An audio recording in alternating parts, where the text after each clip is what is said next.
welcome everyone to the Tesla D event. There's been a lot of speculation as to what the D stands for. Yes, well, you'll notice my pants have Velcro seams.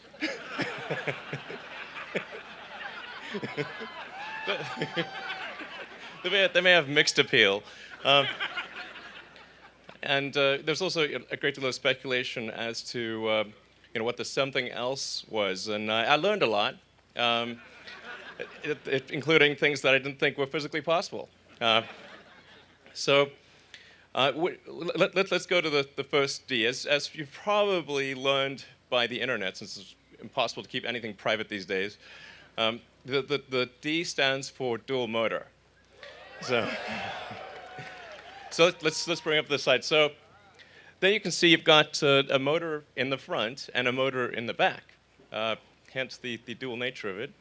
But what would be greater than sort of seeing a slide is to show you the actual car.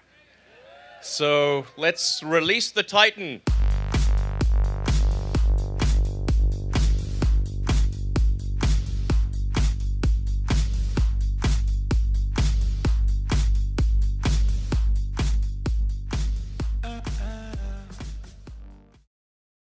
So here we have the chassis and the drivetrain of the dual motor Model S. Obviously got the front drive unit, the rear drive unit, and the thing that makes this unique and special and sort of better than all-wheel drive in the past is because you can dynamically shift the power from front to rear at the millisecond level. So you can very quickly adjust torque, more than is possible really with a mechanically linked system. So all-wheel drive systems out there are just mechanically linked with a shaft. So it's like the equivalent of being sort of analog, whereas this is a digital system. So with a system like this, it's inherently able to achieve better road holding than a mechanically linked system that's just there with a single engine. And we're able to actually improve almost everything about the car, it's a rare case that you're able to do something like that. So the acceleration gets a little faster, the top speed is higher, and something that's I think that is for the first time ever, the range, the efficiency actually increases. Okay, so. As you probably know, with all all-wheel drive systems out there, you get less mileage. It's less efficient to have an all-wheel drive system. But in the case of the Model S, because we're able to have two drive units where we can shift the power from front to rear and constantly be at the optimal efficiency point for each motor, we're actually able to overcome the penalty of the increased mass of the motor. So any given motor or engine has a power versus efficiency curve, and the default behavior of the car will be, the first priority, of course, will be traction control, road holding, and then the second will be efficiency, and then as soon as you punch the accelerator, it'll just go to max power. And efficiency, obviously, is less of a concern in that situation. But literally everything improves about the car with dual motor. There's no sort of technical drawback in this case. We've also in the highest power version, the P85D, we've actually retained the larger rear motor and added the medium-sized motor to the front, which basically gives the car about half again as much power. Because the P85 started was pretty good, on the power front. As probably a bunch of you have those cars. But this car is nuts. It's like taking off from a carrier deck. It's just bananas. It's like having your own personal roller coaster that you can just use at any time. So that it's really mind-blowing. In fact, the target that we had for performance was to try to meet one of the greatest. The acceleration of one of the greatest supercars of all time, which is the McLaren F1. And so we were able to actually achieve a 3.2 second 0 to 60.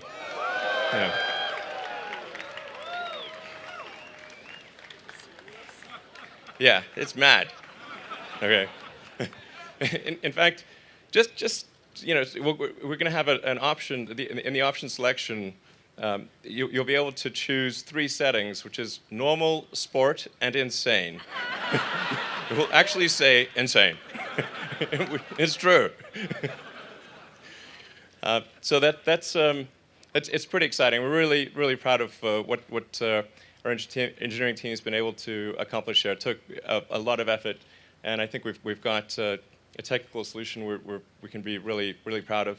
And it's also one that will continue to improve over time. So as we'll roll out the initial cars with dual motor, but then we'll keep updating the software and firmware and improving, for instance, the torque vectoring and the road holding under various circumstances. So it'll keep improving by nuances over time. All right, so let's move to the something else, which so we've been able to accelerate autopilot and bring it to market faster than originally anticipated. In fact, what people haven't quite realized is that all cars produced for the past 2 weeks have the autopilot hardware. So it's actually in production. In fact, every car coming off the line in Tesla at the factory has the autopilot hardware. So let's look at the various elements of how we're doing autopilot. It consists of a synthesis of 4 different systems. The first is a forward-looking radar. So that's scanning the cars in front of you, and it's quite long range. So it's able to see things at a long distance. It's also able to see through fog, through snow, through sand, through anything, basically. All right, moving on to the A. It consists of 4 parts. The first part is the long-range radar, which can see through basically anything.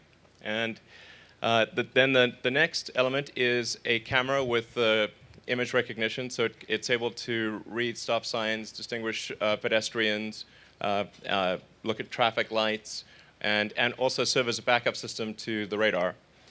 The third system is 360-degree long-range ultrasonic sonar. So this basically establishes a protective cocoon around the vehicle, and it will attempt to make whatever the sort of smart move is from a safety standpoint, looking at the ultrasonics. Now, the good thing about the ultrasonics is they can see even soft objects. So they can see a sort of a small child or even a dog. They're very sensitive, and they operate at all speeds. So you're able to do this from 0 miles an hour to 155 miles an hour.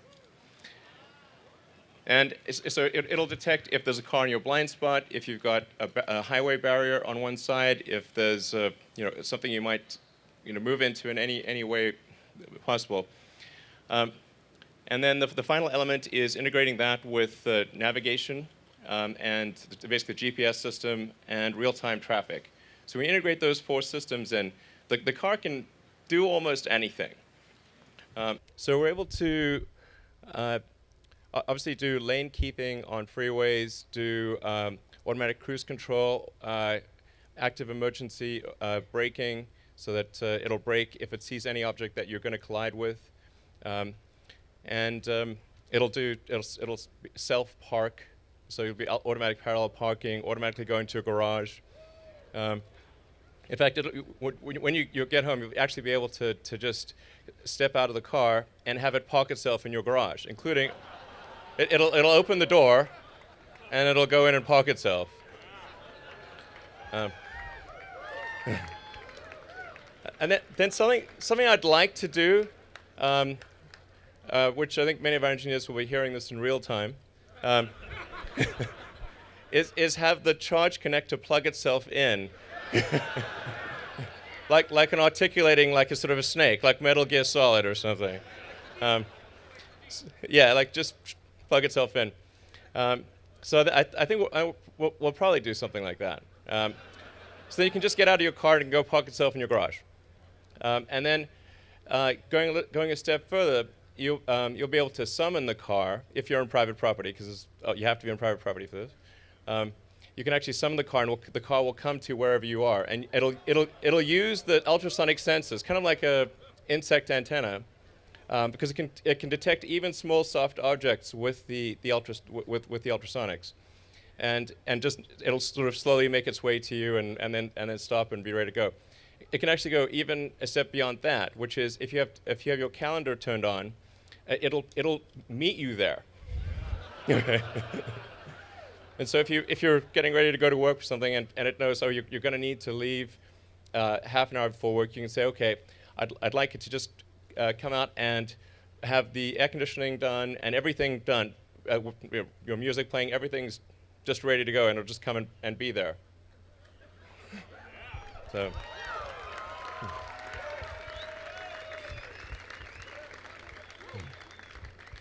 A very important point, though, in addition to the sensors, you have to have precise control. So we have an all-digital control system, high precision, really low latency control system, starting with the motors. Obviously, they're electric motors. They don't have the latency and the sort of slow spool up of gasoline engines. Then we go to the brakes. So one of the big upgrades to the car is an electromechanical braking system. So this is one of the most advanced braking systems in the world. It's able to very precisely control the amount of braking and also get to high braking levels very, very quickly. Instead of having the normal vacuum assist system, this is an electromechanical system. And then we've got that's combined with an electric steering, so it's electric power steering. So the whole system is sort of fully electric, digital control, low latency. This is all really important to having a great driving experience, so that the car is doing things in a natural way. All right, next one.